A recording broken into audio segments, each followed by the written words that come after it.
ন্যায় বিচার কায়েম করা সম্ভব তখন যখন কোরআনে কারিম এদেশের সংসদে চলবে। আমরা চাই কোরআনের আইনগুলো ৫৬,০০০ বর্গ মাইলের এদেশে ১০০ ভাগ চালু হোক, আর ন্যায় বিচার কারে বলে আল্লাহ যেটা গ্যারান্টি দিয়েছে ওটা যেন আমরা দেখতে পাই। কথা বলেন ঠিক কিনা? শুধু ঠিক আর চিল্লানো না, এইটা দিয়ে বাংলাদেশ চলবে এটা কারা চান দেখি?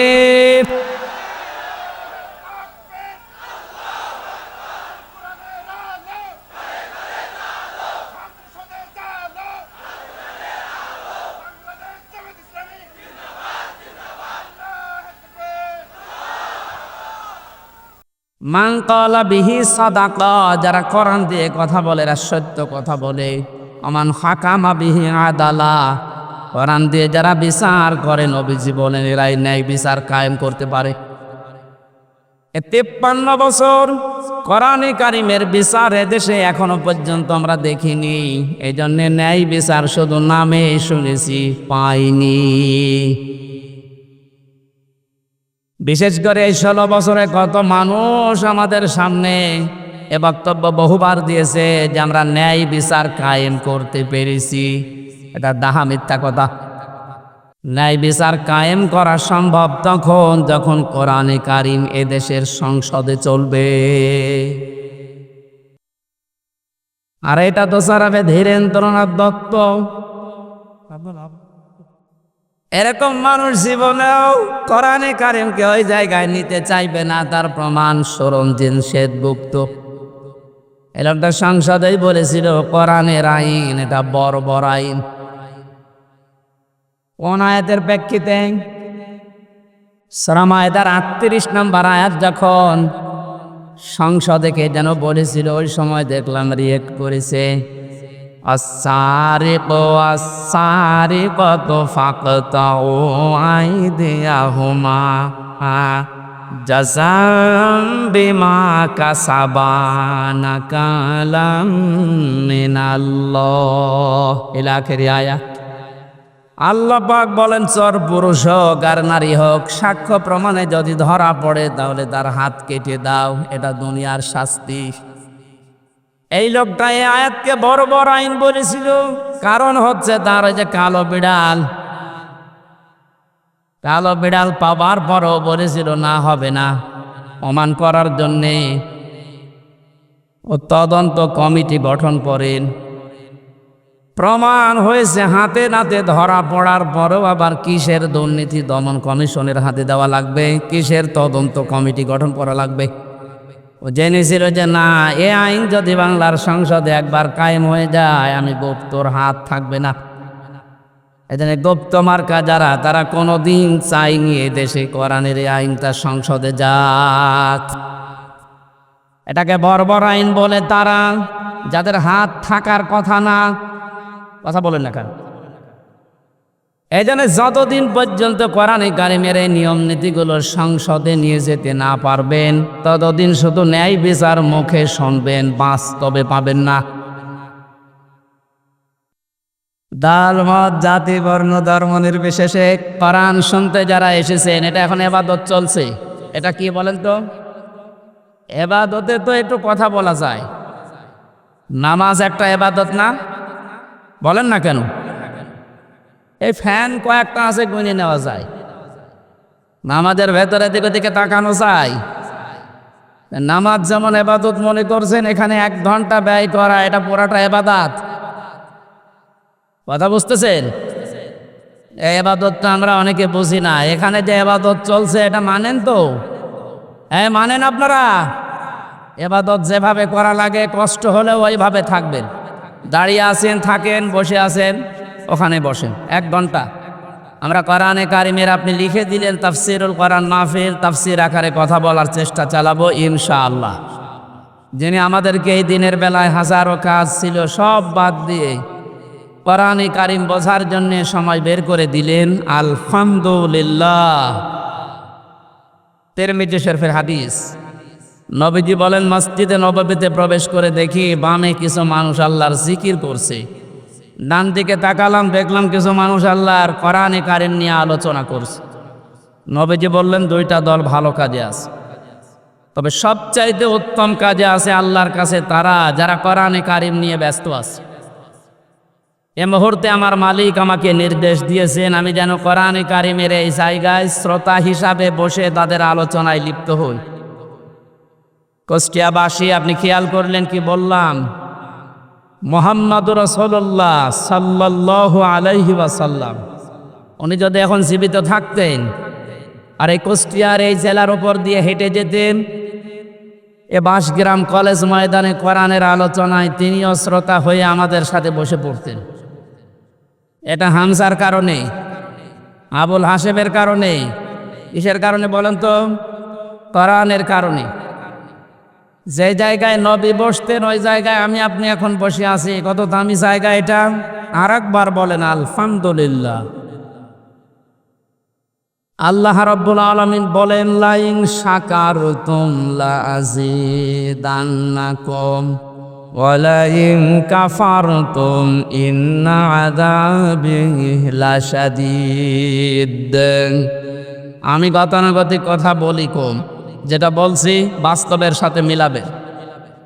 সূরা ইব্রাহিমের 7 নম্বর আয়াতের শেষের দিকে আছে 13 নম্বর পড়ার 15 নম্বর পৃষ্ঠা 7, 5, 4, 5 নম্বর লাইনে আছে। আল্লাহ পাক বলেন নবী শুকরিয়া যদি আদায় করেন আমি নিয়ামতকে জীবনে বাড়িয়ে দেব, শুধু বাড়িয়ে দেব। এতটুকু কথা আল্লাহ বলে শেষ করে দিতে পারতেন। লামে তাকিদ নুনে সাকিলা সুপারলেটিভ ডিগ্রি দিয়েছেন আল্লাহ। আল্লাহ এত বড় গ্যারান্টি শব্দ দিলেন যে অবশ্যই আমি আল্লাহ বাড়িয়ে দেব যদি নিয়ামতের শুকরিয়া আদায় করো। জন্মের পর থেকে বাক্যটা আমরা শুনছি, আল্লাহর এই আয়াতটা। আমরা মনে করি নিয়ামতের শুকরিয়া মানে টোটি পর্যন্ত খেয়ে একেবারে ঢেকর তুলে বলবো আলহামদুলিল্লাহ, হয়ে গেল নাকি? এটা তো শুকরিয়া আদায়ের একটা বাক্য মাত্র। কোন মানুষ যদি শুকরিয়া আদায় করতে চায় নিয়ামতের, এই আয়াতের তাফসিরে মুফাসসির লিখেছেন 3টা শর্ত তাকে মানা লাগবে। 1 নম্বরে তার মুখে স্বীকার করা লাগবে যে হ্যাঁ এটা নিয়ামত। আগস্টের 5 তারিখের আগে আমরা যেখানে ছিলাম আর আজকে যেখানে আছি এটা পুরাটাই আলাদা। কথা বলে না কেন? এটা কত বড় নিয়ামত! কিছুদিন আগে বাংলাদেশ জামাতে ইসলামী কুষ্টিয়া জেলা শাখার উদ্যোগে 550 আলেমকে এক জায়গায় ডাক দিয়েছিল। সব ঘরানার আলেম সেখানে ছিল। 550 আলেম 3.5 ঘন্টা 4 ঘন্টা আমরা আলোচনা করেছি। কোনো বাধা নেই, কোনো চিন্তা নেই, মনের ভেতরে কোনো আতঙ্ক আমরা হইনি। অথচ আগস্টের 5 তারিখের আগে 550 না 5.5 জন এক জায়গায় হলে 10টা মামলা হয়ে যেত। বিশেষ করে আলেমরা। কথা বলে না কেন? কোন জায়গা থেকে আমরা কোন জায়গায় আসলাম টের পাচ্ছেন? পরাধীন এবং স্বাধীন 2টা শব্দ। স্বাধীন দেশে বসবাস করেও আমরা অনেকেই এতদিন পরাধীন। এখন যেহেতু স্বাধীনতার কিছুটা সুখ পেয়েছি, এটা নিয়ামত হিসাবে মনে করছি, আমরা স্বীকার করে নিলাম যে হ্যাঁ এ মুক্ত জীবন এটা নিয়ামত। 2 নম্বর, আপনার মনের ভেতরে একটা আনন্দ লাগবে, যেটা আমার লাগছে।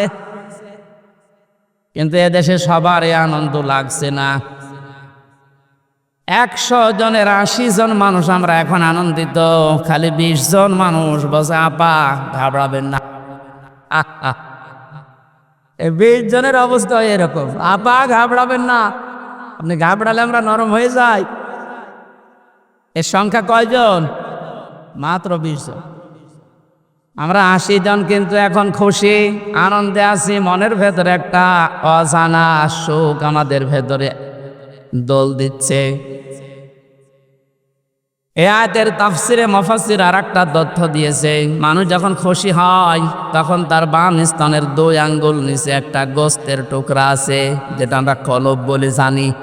ওটা তখন আনন্দে লাফাতে থাকে, শরীরের পশমগুলো খাড়া হয়ে যায়।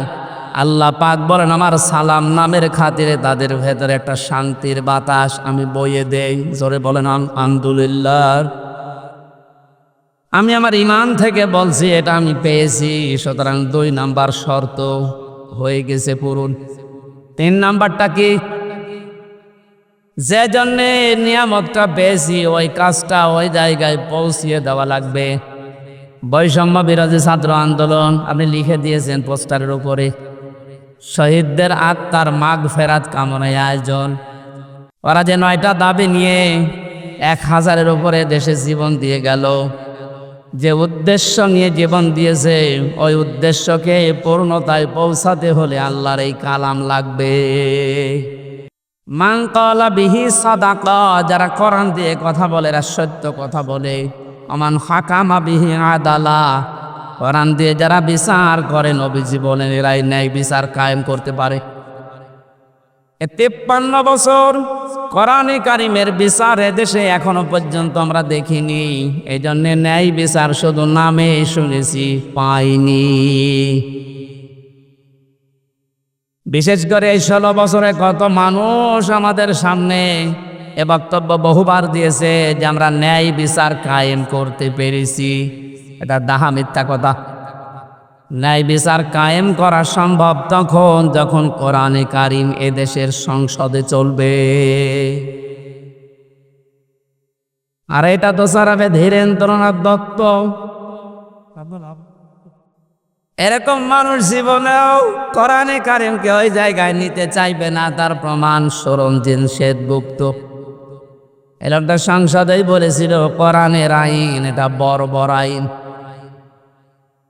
কোন আয়াতের প্রেক্ষিতে? সূরা মায়েদার 38 নম্বর আয়াত যখন সংসদে কে যেন বলেছিল, ওই সময় দেখলাম রিয়েক্ট করেছে, আস-সারিকু আস-সারিকাতু ফাকতাউ আইদিয়াহুমা জাযাম বিমা কাসাবা নাকালাম মিনাল্লাহ ইলা আখির আয়াত। আল্লাহ পাক বলেন চোর পুরুষ হোক আর নারী হোক, সাক্ষ্য প্রমাণে যদি ধরা পড়ে তাহলে তার হাত কেটে দাও, এটা দুনিয়ার শাস্তি। এই লোকটা এই আয়াতকে বড় বড় আইন বলেছিল, কারণ হচ্ছে তার ওই যে কালো বিড়াল পাওয়ার পরও বলেছিল না হবে না, অমান করার জন্যে ও তদন্ত কমিটি গঠন করেন। প্রমাণ হয়েছে হাতে নাতে ধরা পড়ার পরেও আবার কিসের দুর্নীতি দমন কমিশনের হাতে দেওয়া লাগবে, কিসের তদন্ত কমিটি গঠন করা লাগবে। ও জেনেছিল যে না, এ আইন যদি বাংলার সংসদে একবার কায়েম হয়ে যায় আমি গুপ্তর হাত থাকবে না। এজন্য গুপ্ত মার্কা যারা, তারা কোনোদিন চাইনি এ দেশে কোরআনের এই আইনটা সংসদে যাক। এটাকে বর্বর আইন বলে তারা, যাদের হাত থাকার কথা না। কথা বলেন না কেন? এই জন্য যতদিন পর্যন্ত কোরআনে কারিমের এই নিয়ম নীতিগুলো সংসদে নিয়ে যেতে না পারবেন ততদিন শুধু ন্যায় বিচার মুখে শুনবেন, বাস্তবে পাবেন না। আমরা চাই কোরআনের আইনগুলো 56,000 বর্গ মাইলের দেশে 100% চালু হোক, আর ন্যায় বিচার কারে বলে আল্লাহ যেটা গ্যারান্টি দিয়েছে ওটা যেন আমরা দেখতে পাই। কথা বলেন ঠিক কিনা? কুষ্টিয়াবাসী নরম ভাষায় একটা কথা বলছি। 53 বছর তো আমরা অনেকে অনেক কিছু দেখলাম, রাজনীতি মনে না করে বাস্তবতার সাথে একটু মিলান তো। বাবা চালিয়েছিল দেশটা অনেক দিন, আমরা দেখেছি দুর্ভিক্ষ পর্যন্ত এসেছিল। আমি দেখি নাই, মুরব্বীরা দেখেছি। স্বামী চালিয়েছিল অনেকের, চালায়নি? এক কথা বলেন না কেন? চাচাও চালিয়েছে 9 বছর, যেভাবেই হোক। ভাবি চালিয়েছিল, আরে 15 বছর তো বুবু চালিয়েছে। সবারটাই দেখা শেষ। কাঙ্ক্ষিত মানের শান্তি কারে বলে? দেখা তো দূরের কথা, শুনতেও পেলাম না। এখন শুধু দেখতে বাকি আছে আল্লাহর এই কোরআন দিয়ে দেশ চললে কেমন দেখা যায়। শুধু ঠিক আর চিল্লানো না, এইটা দিয়ে বাংলাদেশ চলবে এটা কারা চান দেখি?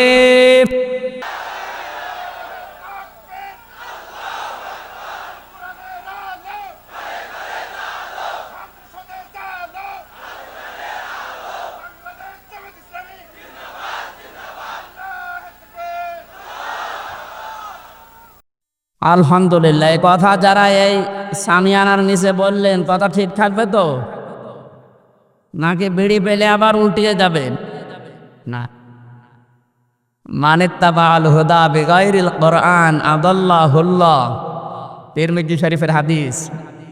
নবীজি বলেছেন, কোরআন যদি কাউকে পরিবর্তন করতে না পারে, আর কোরআন বাদ দিয়ে পৃথিবীর কোনো জায়গায় যদি কেউ ভালো হওয়ার নিয়ত নিয়েও যায়, আল্লাহ নিজে তাকে দায়িত্ব নিয়ে গোমরা বানিয়ে দেয়। এই জেলাকে বহু ভালোবাসি, আমার মাতৃভূমি এই জেলা কুষ্টিয়া। খুব ভালো করে শোনেন কুষ্টিয়ার মানুষেরা, কোরআন যেখানে নেই ওখানে গেলে আপনাকে খারাপ বানাবে। হামজা বলেন, আদাল্লাহুল্লাহ, আদাল্লাহ ইউদিল্লু বাবে ইফআল থেকে এসেছে। যদি নবী দল্লা ইয়াদিল্লু দিতেন, তাহলে বাংলা অর্থ দাঁড়াতো যে আপনি নিজেই নিজেকে খারাপ বানিয়ে ফেলেছেন। বাবে ইফআল থেকে আসার কারণে শব্দের অর্থ দাঁড়িয়েছে আপনার হয়তো নিয়ত ভালো ছিল, কিন্তু এমন এমন জায়গায় গেছেন যেখানে কোরআন ছিল না। নিয়ত ভালো থাকার পরও কোরআন না থাকার কারণে আল্লাহ নিজে দায়িত্ব নিয়ে আপনাকে আরো খারাপ বানিয়ে দেবে। এর বাস্তব প্রমাণ কুষ্টিয়ার লালনের বাজার। হাজারো মানুষ বিভিন্ন জেলা থেকে আসে, এ জেলা থেকেও যায়, কি খারাপ নিয়তে যায় না। আপনি করে গেলাম লালমনিরহাট, নীলফামারী যারা আছে, বউ ছেলে মেয়ে বেটার বউ সব নিয়ে, কারো নিয়ত খারাপ না। জায়গা পাচ্ছে না, গরিব মানুষ বাঁশের মাথায় উঠে আসতেছে, কেন? আল্লাহর ওলি এখানে শুয়ে আছে। অথচ বাস্তবতা কি? এখানে কোরআনের নিয়ম নীতি চলে, যত শিরিক সব চলছে। এমনকি আমার যতটুকু বাস্তব দেখা, সারা দেশে কুড়িয়ে আপনি সেই কয়মন গাঁজা না পাবেন, এ মাজারে তার থেকে বেশি গাঁজা পাওয়া যায়। পুলিশ পাহারা দিয়ে আরো গাঁজা খাওয়ায়, খান। এই হচ্ছে আল্লাহর ওলির অবস্থা। এখানে কোরআনের কোনো নিয়ম নীতি নেই। সুতরাং আমরা দেখতে পাচ্ছি কি, মানুষ ভালো হওয়ার নিয়তে আসার পরও আগে বিড়ি খাইতো না, এখন বিড়ি খায়। আগে গাঁজা খাইতো না, এখন গাঁজা খায়। ওকে ভালো হয়েছে না খারাপ হয়েছে? ওকে খারাপ বানিয়েছে হামজা। কে বলেন? এ কথাটাই হাদিসটা 100 ভাগ মানেন তো? হেদায়েত দেওয়ার একচ্ছত্র মালিকানা যেহেতু আল্লাহর, আর উনি জানিয়েছেন আদাল্লাহুল্লাহ, আমি নিজে তোকে খারাপ বানাবো। কুষ্টিয়াবাসী, আমরা কোরআনের এই চোখ, হাদিসের চোখ লাগিয়ে দেখতে পাচ্ছি। আজকে আপনাকে সতর্ক করার জন্য এসেছি। খুব ভালোভাবে খেয়াল করেন, কোরআন যেখানে নেই ওখানে গেলে আপনি নিজে খারাপ হবেন না, আপনাকে খারাপ বানানো হবে। আর এর কর্তা হবেন কে বলেন? সুতরাং এটা বিশ্বাস যদি 100 ভাগ করে থাকেন, সিদ্ধান্ত নেওয়া যায় না যে কোরআন যেখানে নেই ওখানে আমি যাব না। বল, আরো নিচে নামবো? ঠিক আছে, নামলাম। আজকে থেকে আর একটা সিদ্ধান্ত নিয়ে কোরআনের মাহফিল থেকে বিদায় নেওয়া লাগবে। এই বাংলাদেশে যত রাজনৈতিক দল আছে, যে দলে কোরআন নেই, কোরআনের কর্মসূচি নেই, ওই দলের প্রতিষ্ঠাতা আমার বাবা হলেও আমি ওখানে নেই। এটা ঠিক রাখবেন কারা? দেখি, লিল্লাহে তাকবীর। এই আন্দাজ হাত তুলবেন না, দেখেন তো হাত তোলেনি কে, দেখেন তো।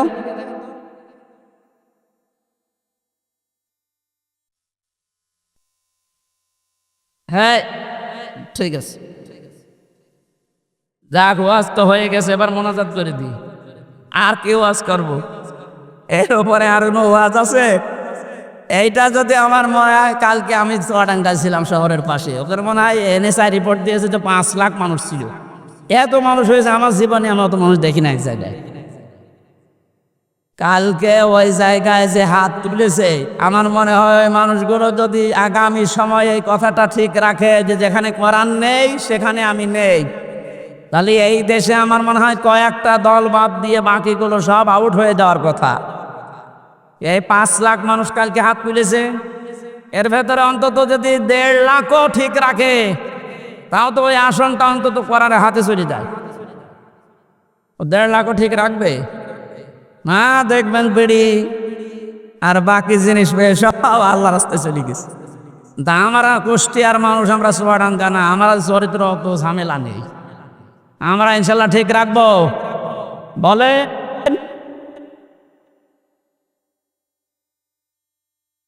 যত জেলায় গেছে হাদিসটার ব্যাখ্যা যত জায়গায় করেছি, আমার মনে হয় মানুষগুলো যদি যারা হাত তোলে শুধু এরাও যদি ঠিক রাখতো, তো বাংলাদেশে সেই 11 সালের পর থেকে যা শুরু হয়েছে আমার আলোচনা, ওই সময় এ দেশে ইসলাম কায়েম হয়ে দেওয়ার কথা।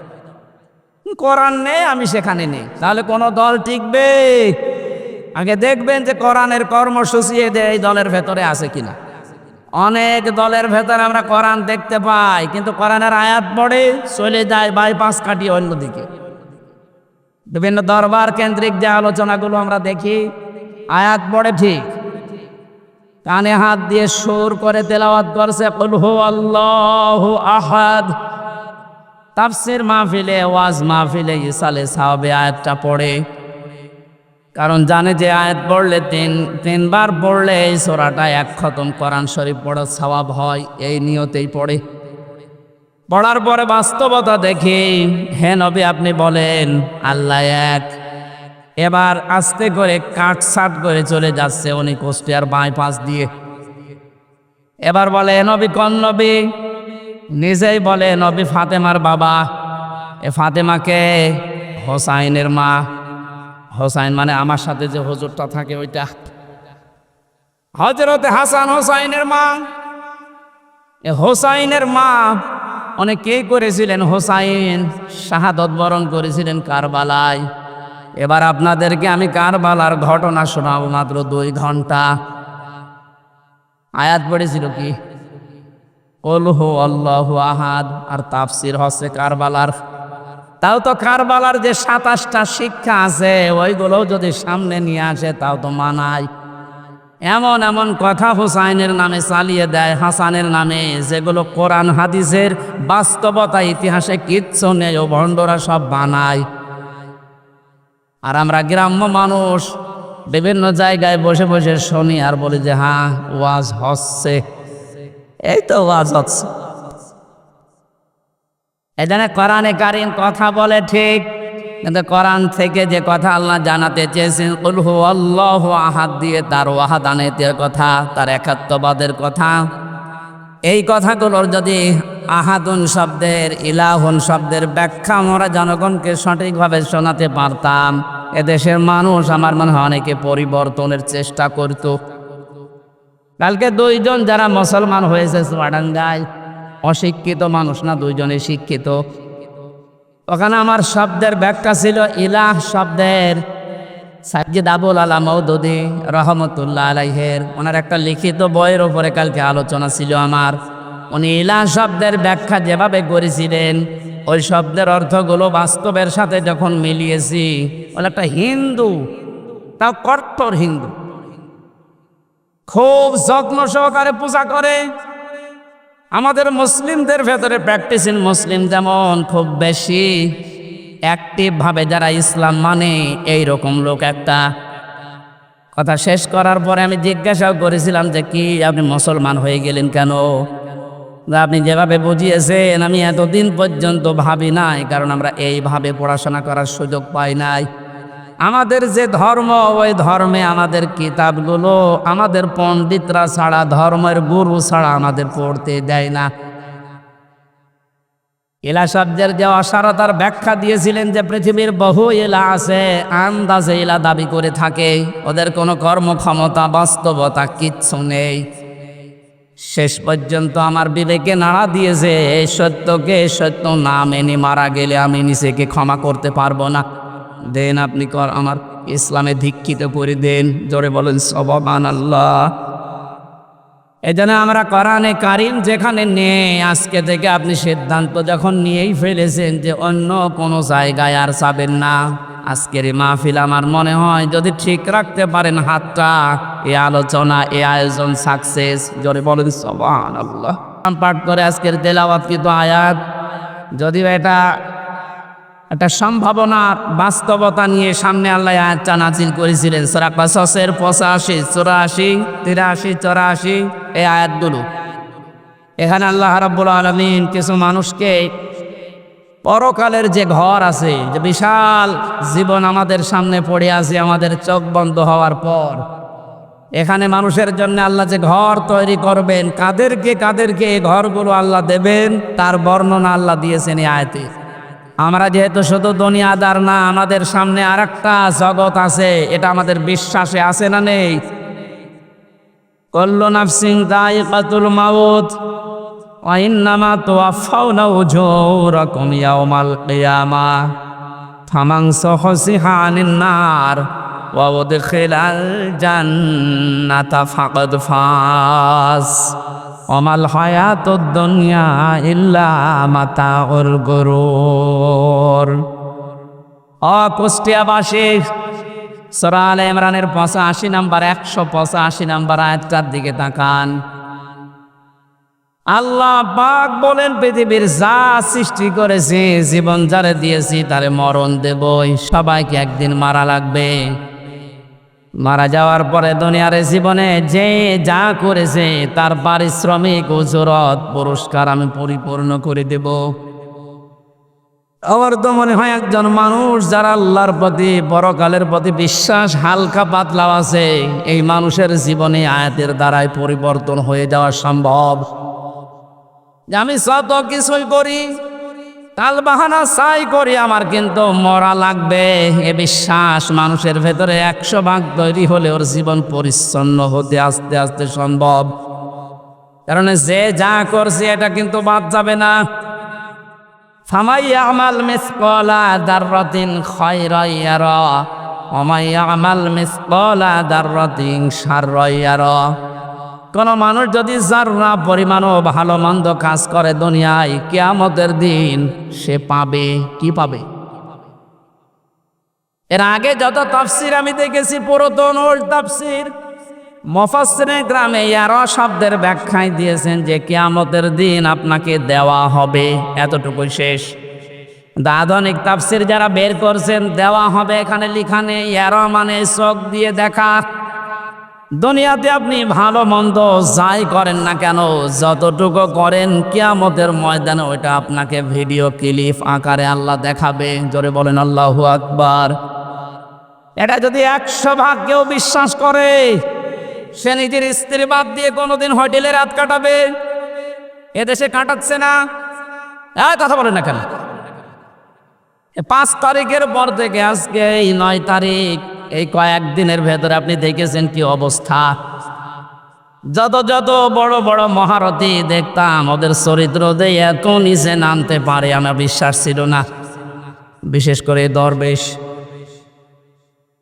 বলে এত নিচে নামবে, অন্যের বউ ভাগিয়ে উল্টা পাল্টা কাজ চালিয়ে যাচ্ছে। দাড়ি কেটে নোনো হয়ে গেছে, তাহলে বোঝা যাচ্ছে ওরা দাড়ি, এটা আসল দাড়ি না, জনগণকে ধোঁকা দিয়ে বোকা বানিয়ে টাকা পয়সা আত্মসাৎ করার দাড়ি এইটা। অনেকে বিভিন্ন এরকম মেকি কাজ করে আমি দেখেছি। কুষ্টিয়ানা হালসায় যেন ওই যে 12 সাল 11 সালের দিকে এক দোকানে তেল নিচ্ছে এক লোক, দেখলাম বারবার তেলে মাপে কম দেয়। ঘুরিয়ে এসে ওরে বললাম, চাচা আপনি একটা কাজ করলেন কেন? আপনি তো বারবার এভাবে তেল মেপে দেন, ওই লোকটা তো বসে নাই, একটু আলাপ হলা। তা আপনি এসে তো টের পান যে কি করলেন। কিছুক্ষণ আগে নামাজ পড়ে আসলেন, টুপি এখন আপনার মাথায় আছে, আর আপনি বারবার ওজনে কম দিচ্ছেন। নামাজ পড়ার এই হাল। পকেট থেকে একটা সাদা টুপি বের করে বলছে, বেশি বসো, এটা আমার তেল বেচা টুপি আর এটা নামাজ পড়া টুপি। আমার মনে হয় এই দোকানদার যা করেছিল, এই 15 বছর পরে দরবেশ ঠিক এইটাই করেছে। মান ভবিষ্যৎ, প্রেজেন্ট, ফিউচার। এখন যারা জুলুম করছেন, 5 তারিখের পর থেকে জালেম বিদায় হওয়ার পরেও আমরা দেখলাম অনেকেই আবেগে বা নির্যাতনের শিকার হয়েছিলেন, এই কন্ট্রোল না করতে পেরে জুলুমের খাতায় নাম লিখিয়েছেন। এটা আপনি ঠিক করেননি, থামেন। ওরা জালেম হয়ে দুনিয়া আখিরাত সব নষ্ট করে ফেলল। আপনিও যদি ওদের পথ অবলম্বন করে নিজের দুনিয়া আখিরাত ধ্বংস করে ফেলেন, ওদের ভেতরে আমাদের ভেতরে পার্থক্য থাকলো কি বলেন? আমাদের উচিত হবে আমরা যেন কোনো মানুষের ওপরে জুলুম না করি। কারণ জুলুম যে করে এটা এত ঘৃণিত শব্দ, আল্লাহ বলেন আমি নিজে তার নামে মামলা দায়ের করব। ব্যারিস্টার আরমান এবং আমার আজমি ভাই সহ যত মানুষ এখন আস্তে আস্তে জুলুমের শিকার থেকে বের হচ্ছে, এদের যে বর্ণনাগুলো, এ বর্ণনা শুনলে বোঝা যাচ্ছে তাদের উপরে জুলুম হয়নি। আস্তে বলেন, যারা এই জুলুমের সাথে জড়িত এখনো পর্যন্ত যদি এই সঠিকটা জানার পরেও, স্পষ্ট দেখার পরেও কেউ জালেমের সাফাই গায়, জালেমের পক্ষে অবলম্বন করে, জালেমকে ভালোবাসে, সাহায্য করে, সহযোগিতা করে, জালেমকে আবার চেষ্টা চালায় প্রতিষ্ঠিত করার, তিরমিজি শরীফের হাদিস অনুযায়ী নবীজি বলেন সে আমার উম্মত থেকে বের হয়ে যায়। এই জন্য আমরা যেন এরকম কিছু না করি যেন রবের উম্মতি আমি থাকতে পারি না, দুনিয়া আমার শেষ, আখেরাতেও যেন ধ্বংস হয়ে না যায়। এই আয়াত থেকে আমার যে বিশ্বাস, বাংলাদেশে 1628 জন মানুষ মেন দায়িত্বে ছিল যারা সরাসরি জুলুমের সাথে জড়িত। কথা বলেন না, একেবারে উপর থেকে শুরু করে আমার ইউনিয়নের চেয়ারম্যান, আমার ইউনিয়ন বলা ঠিক হবে না, অন্য ইউনিয়ন বলি, কারণ এটা রেকর্ড হচ্ছে, সমস্যা হবে। 1628 জন মানুষ মেন দায়িত্বে ছিলেন। আপনারা একটাও জুলুম থেকে মুক্ত না, প্রত্যেকেই জালেম। এদেশের মানুষ যদি আপনাকে কিছু নাও বলে, আপনি আল্লাহর মামলার আসামি, কথা বলেন না কেন? দুনিয়া তো শেষ করে ফেলেছেন, পরকালে আল্লাহ নিজে মামলা দেবে আপনার নামে। আপনাকে কোনোদিন চিন্তা আনতে পারেন যে আল্লাহর মামলার যে লোকটা আসামি তার পক্ষ আমি অবলম্বন করি কি করে? আমার একটা মূল্যচুরি মামলা ছিল জানেন, ওরা যদি সাজাও লাগিয়ে দিত তাও আমি 3 মাস সর্বোচ্চ জেল খাটতাম, অথচ বিনা কারণে বিনা অপরাধে মামলাটা দিয়ে 3টা বছর আমারে আটকে রাখলেন। এই মামলা যেহেতু রাষ্ট্র দিয়েছে, হাসিনা দিয়েছে, এই কারণে আমার পক্ষে কেউ দাঁড়াতেও সাহস পেত না, না ওর পক্ষে দাঁড়িয়ে আমার ওকালতি আমি হারাবো। দেখেন তো, রাষ্ট্র বিরোধী, এজন্য আমার পক্ষে কেউ নেই। কিয়ামতের ময়দানে আল্লাহ নিজে রায় দেবেন, আলাইসাল্লাহু বিআহকামিল হাকিমিন, সব চাইতে বড় বিচারপতি তিনি, তিনি নিজে মামলার বাদী, নিজে রায় দেবেন। আপনি তো বিচার সঠিক যদি আল্লাহ তো 100 ভাগ করবে, আপনার কি বিশ্বাস হয় যে আপনি বাঁচতে পারবেন? আসতে বলেন। এখন যদি আপনি স্বীকার করেন যে না আমি বাঁচতে পারবো না, এমনকি যারে সাপোর্ট করছি সে তো ধরা খেয়ে বসে আছে, কারণ বড় জালেম, বলেন হাতে পায়ে ধরছে, আপনার সময় এখনো শেষ হয়ে যায়নি, জালেমেরা আর সাপোর্ট না করে ফিরে আসেন। এখনো ইসলামের দরজা খোলা আছে, আপনাকে বুকে নেওয়ার জন্য হাজারো মানুষ আছে। গতকালকের রিপোর্ট 2200 মানুষ এক জায়গায় দেখেছে, জালেমের সাপোর্ট বাদ দিয়ে ওরা ইসলাম অলরেডি কবুল করেছে। তাহলে ওরা এতদিন জানতো যে আমরা নামে মুসলমান, কামে মুসলমান ছিলাম না। আর ওই হাদিসের ব্যাখ্যা যেহেতু জেনেছে জালেমের সাপোর্ট করলে সে নবীর উম্মত থাকে না, এই হিসাবে মনে করেছে আমি তো নবীর উম্মত ছিলাম না, এখন নতুন করে উম্মত হব। আপনাদেরকে এটা মিডিয়ার আকারে যাচ্ছে, সারা দেশে কালকে ছড়াবে। জালেমদের দোসরা ততদিন যারা ছিলেন, জুলুম অত্যাচারের সঙ্গে ছিলেন বিভিন্ন কায়দায়, আমার মামলার যে আয়ু থেকে শুরু করে একেবারে হাসিনা পর্যন্ত প্রত্যেকে জড়িত। কারণ বহু জায়গায় যাওয়ার পরে বলে না হাত বাঁধা। কয়েকদিন আগে আমার মামলা ঢিসমিস করে দিয়েছে আদালত। আমার মামলাটা দেখার পরে বলছে কি দেখে মামলা করব, কোনো মাল নেই। আমি আদালতে দাঁড়িয়েছিলাম, বলতে গেলাম যে মাননীয় আদালতে 3টা বছর আপনার কাছে তো মামলা ছিল, এতদিন তো আপনি বলেননি যে এর ভেতরে কোনো মাল ম্যাটারেস নেই, কি দেখে মামলা আজকে বলছেন? মানে নর্মাল বলতো এই কথা আছে, কি করবো হুজুর, হাত বাতা ছিল, এক কথা বলছে না কেন? আজ হাত খোলা পেয়েছি, এখন আর কোনো ভয় নেই, কোনো টান নেই, কোনো চিন্তাও নেই, যান খালাস। এখান থেকে আমি দুইটা বিষয় বের করেছি। আমাকে খালাস দিল মানে আমি নির্দোষ। এই কথা বলে না কেন? আমার এই মোবাইলটাও ফেরত দিয়েছে 3 বছর পর। এটা তন্ন তন্ন করে খুঁজেছে, যে মামলা দিয়েছিল তার সাথে কিছু পাওয়া যায় কিনা দেখি। দ্বিতীয় নম্বরে আমার বাড়ি, গ্রামের বাড়ি হালসা পর্যন্ত সব খোঁজ খবর নিয়েছে। খোঁজ খবর নিয়ে ভালোই হয়েছে, দেখেছে 14 বংশ আওয়ামী লীগ করে, ওইটাই কিছু পাইনি। এখন যেহেতু হাত খোলা, আপনি এখন রায় দিয়ে জানিয়ে দিলেন দুনিয়ার মানুষকে যে হামজার কোনো দোষ নেই, বিনা কারণে 3 বছর জেলে ছিল। তাহলে এখন আমার বিচারটা নেন। আমাকে 3টা বছর বিনা কারণে যারা কষ্ট দিলেন জেলের ভেতরে, যারা এর সাথে জড়িত একেবারে উপর থেকে মামলার আয়ু পর্যন্ত, প্রত্যেকে আমি 3 বছর জেলে দেখতে চাই। তাও জেল মানে জেলা শহরের জেল না, হাই সিকিউরিটি জেল, যেটা কাশিমপুর কারাগারে হাসির কন্ডেম জেলের ভেতরে রেখে দেয়। আমি আপনাদের ওখানে রাখতে চাই 3 বছর। আমি বেশি দিন চাচ্ছি না, 3 বছর ঠিকই দেখে। দ্বিতীয় নম্বরে আর একটা শিক্ষা বলি দেশের জন্য, এতদিন পর্যন্ত যারা মিথ্যা মামলা দিয়েছেন, সামনেও যারা দেওয়ার মতো অনেকে চিন্তা ভাবনা করছেন, এদেশে কোনো মামলা দেওয়ার পরে যদি দেখা যায় যে 2 বছর, 3 বছর, 5 বছর, 10 বছর পরে বেকসুর খালাস, তার মানে তার কোনো দোষ পায়নি আদালত। কথা বলে না কেন? এরকম যদি কেউ নিরপরাধ খালাস পেয়ে যায়, যারা মামলা দিয়েছে, যারা সাক্ষী দিয়েছে, যারা এর সাথে জড়িত, প্রত্যেককে জরিমানা করা লাগবে। হ্যাঁ, আমার কথার অর্থ বোঝেন?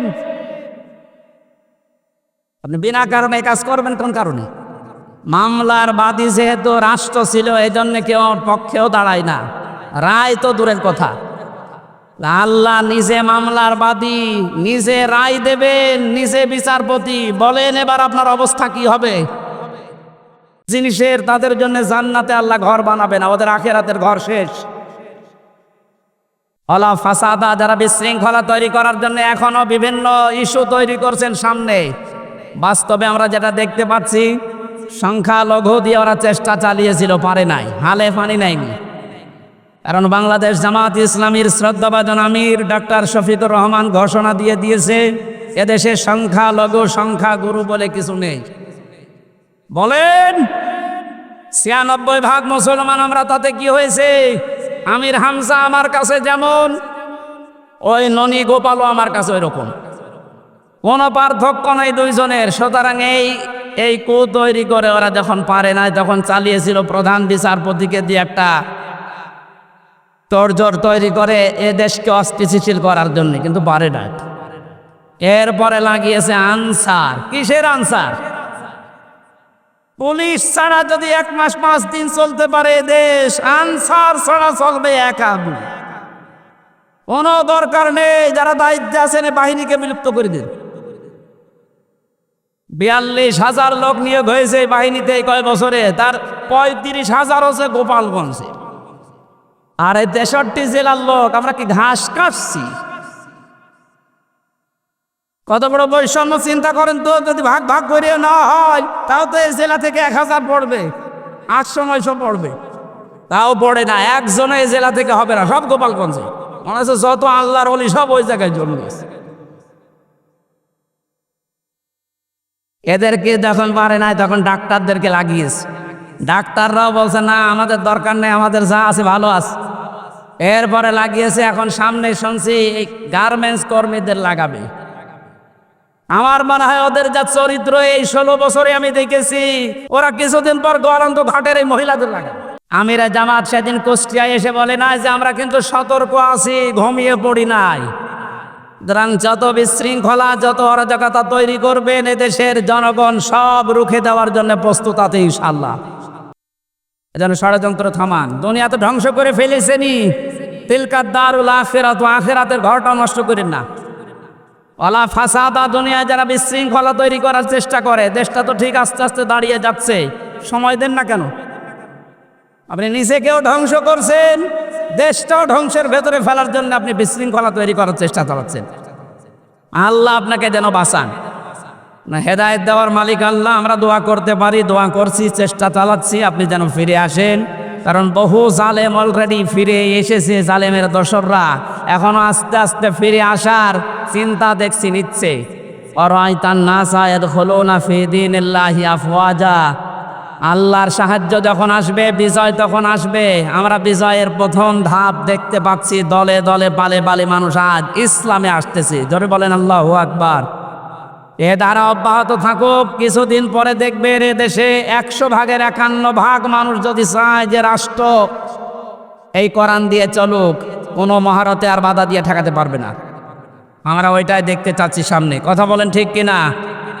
সম্মানিত মা বোনেরা, কোনো জুজুর ভয় পাবেন না। আমির জামাত অলরেডি ঘোষণা দিয়েছে, মেয়েদেরকে জুজুর ভয় দেখিয়া ইসলামী আন্দোলন একামতের দিন সম্পর্কে উল্টাপাল্টা ধারণা দেয় দেশের রাম আর বামরা। কি করেছে আপনার পক্ষে 13টা সংগঠন?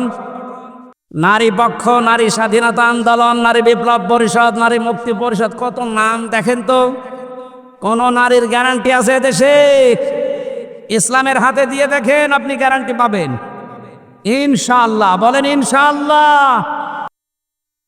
আল আকিবাতুল লিল মুত্তাকিন, যারা তাকওয়া অবলম্বন করে চলবে, যেখানে যেই জিনিস বসানো দরকার ওই জিনিস ওখানে বসাবে, এই মানুষগুলোর পরিণাম শুভ। আল্লাহ নিজে বলছেন আল আকিবাতুল লিল মুত্তাকিন। এটা যেন আমরা চর্মচোখে এই শুভ পরিণাম দেখে মরতে পারি। আমিন। মাগরিবের পরে আলোচনা আছে এই যে ভেড়া মারা, এই জন্য শেষ করে দিচ্ছি। আল্লাহুম্মা আমিন। লা ইলাহা ইল্লা আনতা সুবহানাকা ইন্নী কুনতু মিনাজ জালিমিন। রব্বুল আলামিন। আখির